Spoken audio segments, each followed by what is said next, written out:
Good morning, everyone. Welcome to Vancouver Canucks. My name is Rev Trev, and I had the privilege last night of going to the Canucks Devils game Friday night. It's like awesome. I'm here for my son's basketball tournament, and I wanted to dive in because the schedule opened up that I could go. I just got tickets with my friend Steve, and we had a great time at Rogers Arena. If you have not seen a game live, I highly recommend it. It's a great place to watch a hockey game, good atmosphere, and the fans showed up. Let's quickly just run through the game quickly. So fantastic, like honestly fantastic. It was so much fun to be in the building, and when we went down 2-0, we thought, oh gee, is this going to be one of those games where we lose 5-0, 6-0? Because guys like Jack Hughes, Heischer, Meyer, other players like that were looking very good. Bratt looked good. Dougie Hamilton looked good for them.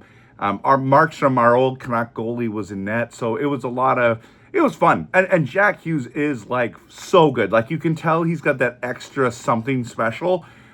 Really, really cool to watch him play. But regarding our team, we don't know which team's going to show up, and it's been pretty bad lately. Granted, this at home we've played better, and so that's great. And we don't mind losing as long as we, give a good effort. And tonight it was competitive. That we fought back multiple times, and Brock played quite well tonight. There was a couple moments where we're like, okay, come on, man, you can do this. There there's a number of players that just kind of stick out in my mind. Garland had some nice plays. I liked what I saw in Ogren, seeing him live.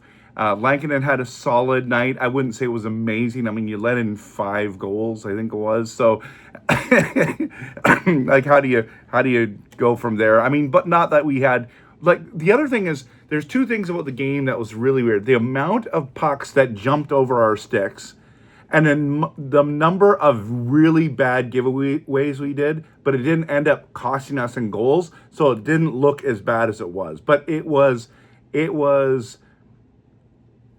interesting just seeing that. Like, I don't think you could have seen all of that watching it on TV, but being there live, it was a number of things. Like, you might have been frustrated, how come he missed that or whatever? Well, the puck literally jumped over his stick.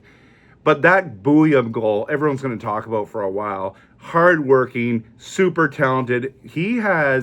Last night, he had some really amazing moments that were like, okay, this is what, because he had those 2 points in his very first game for us, and we were like, hey, we got him. I mean, Quinn Hughes, who, right? And the fact is that he was that dude that you're like, that he's a rookie and he needs time to develop, but he had that little special something last night that I was like, he went and tried to deke through the team and almost did it. And it was like, you know what?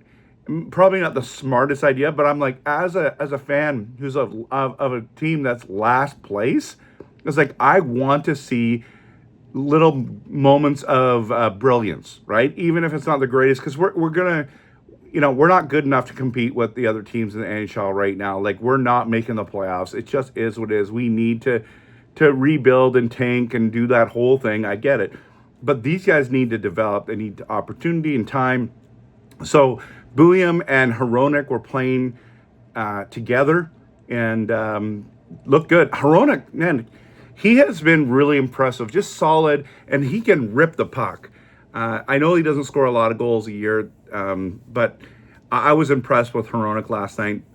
Speaking of which, Hedl came back, played his 100th game. He looked good. And it was great to see him back in a uniform. We're all concerned about his health. I get it. But at the end of the day, he makes this team better, and you could see it. So that Hedl line was really good. It was with Brock Besser, and I'm missing the left winger on there. O'Connor. That was a really good line. The line that was not good was our top line with Kane, Pedersen, and was it Brock? No, it was DeBrusque. That line was terrible all night, and it was just so frustrating to watch. The Garland, Bluger, and Garland, Bluger, Ogren line was very good last night. Fantastic. So there were some moments of brilliance there for sure, for sure. I don't know. This team's not able to compete at the highest level. I get it, but EP40, even though that line struggled, he had the save of the night.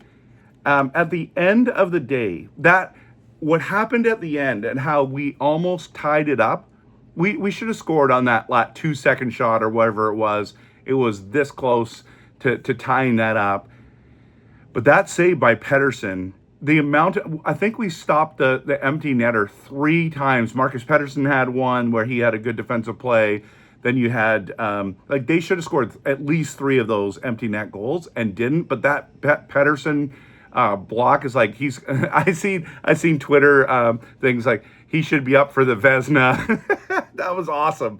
So, yeah, there was so much. It was just such a fun game to go to, right? It was worth the money, and that's the thing that you want. You spending your good hard-earned money, and you at least want to see a competitive, good game. We get that there's this we're tanking or I don't even know. I think we're unintentionally tanking. We're just not good enough. But as fans, we've just bought into the rebuild, right? We're just sitting here and going, we have to do this. This is the time. We're dead last. We're not making the playoffs. Let's get a first overall pick or try to win the draft lottery and give us the best chance to start rebuilding the squad. Now, one thing I do want to talk about, people say in Vancouver that fans are terrible, that they're not. They're not terrible.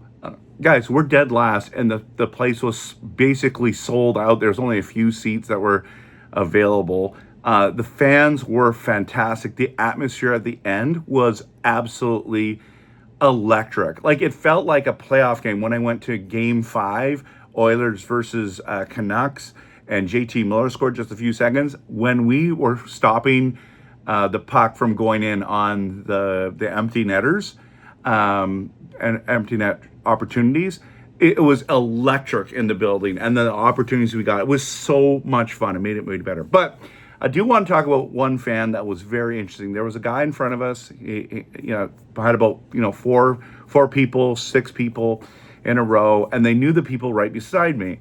And he knew that his wife knew this guy's wife, and this guy was talking to me about the game, and he's saying, "Who are you going to cheer for when the Canucks don't make the playoffs? Are you going to cheer for Edmonton and Montreal final?" I'm like, no. I'm not cheering for Edmonton or Calgary. They're our rivals. I don't flip the switch and say, oh, they're Canadian, so I want them to win. I mean, I like some of the players on those teams, but I don't cheer for those teams, right? Montreal, okay, they're in the East, whatever. Maybe but I'm not cheering for them. So anyways, we're having this little conversation. The guy and his girlfriend, wife, partner, whatever it is, showed up late to the game, and all dressed to the nines and everything. And then they left after the first period.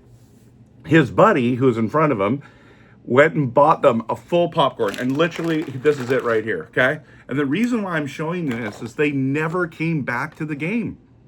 They missed the second and third period. I literally moved over. So as my friend Steve, an empty seat, then me, and an empty seat. It was like, where did you go? Where did you go? Did you leave the stadium? Did you just go watch it on one of the screens in the concourse? Where did you, I just blows my mind. You spent, I know, maybe you got tickets for free. Maybe you've been to a ton of games. Literally, guys, I still have popcorn, right here. Right here, now. Look at this. I brought this back for my son. It's wild to think that they just left. And I've never left a game early in my life. Not at all. Even in blowouts and all that kind of stuff, I'm just like, I'm staying. I paid a lot of money to go to this. Now, I got my tickets for taxes in and everything. Fees was $126. I was 12 rows off the ice behind the net. It was great seats. I'm okay to pay that money. That's not super expensive. I was happy about that. Anyways, that is the big recap. I think I'm just gonna, oh yeah. The struggle though about our Canucks is this one last thing. You're excited and you want them to play well, but you want them to lose because we want to rebuild, right? So when we score, you still cheer. Like, should I cheer? Yes, I should. So I'm cheering, yay! You know, Bluger scored his second goal of the year. It's good to have him back. Yeah, you know. And then we're getting close, but then they score. You're mad, but you're happy. Like, it's weird. It's this weird struggle that we're in. We don't know what to do as fans. It's like, we want to lose, but we want to be competitive. We want to win, but oh no, we're almost going to win. And so that's the struggle is so real. And I made a little video about that from the stadium there. But yeah, again, playoff atmosphere at the end, came close. It was competitive. It was great. By the way, that's the video for today. Thank you so much for watching. Hit the like and subscribe. Let's believe in blue. Go Tank Nation and go Canucks go.